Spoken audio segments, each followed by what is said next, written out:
Just going to be a review on the Ryobi 18V HP 40cm lawnmower.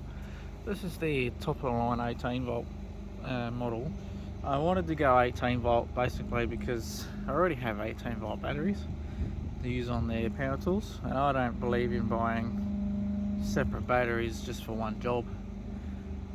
If you buy 36V batteries, you can only use it in the garden stuff. So this is their top line model, at least in Australia. I use this in quite the large yard.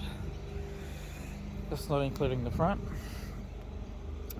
So when I first started using it, was running two 5Ah batteries, and I cut at the lowest setting, as you can see here, quite low, with the mulch plug in.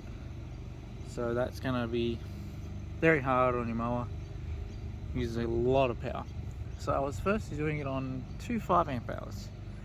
I would maybe be able to cut 5-10 minutes like that without completely flattening both batteries. That would be too hot to touch. You couldn't charge them again for about an hour. So then I went out and got two 9s. I already had one, but I got another one. Significant power increase with the two 9s. Can't bog it down. Even with thick stuff like this, goes straight through it. If it's wet, it will bog down. It's the same with most mowers, but definitely more noticeable with this.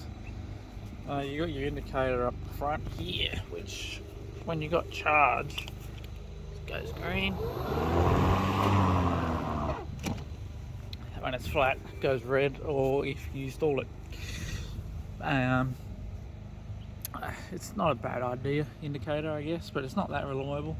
If you got a battery that's getting a bit hot, all of a sudden it'll just go red. Might not be flat. Here's your adjustment for height. Pretty simple, straightforward shit. 650 watts you can pull out of those two batteries, so that explains why they do get hot if you're under full load the whole time. You can see it's had quite a lot of use.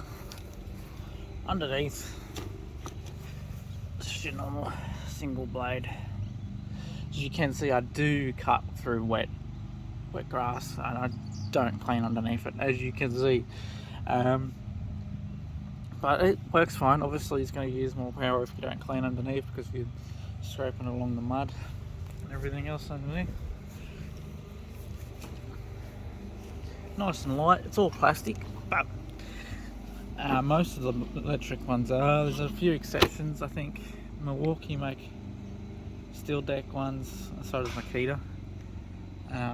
But the Milwaukee's about $1,200. It does come with two 12Ah batteries, but a fair bit more expensive. In saying that, this mower's $450 by itself. Each of these batteries cost $230. Added up, pretty close. And the Milwaukee's self-propelled. This isn't. Milwaukee's got lights. This doesn't. So you gotta weigh it up. We'll start him up.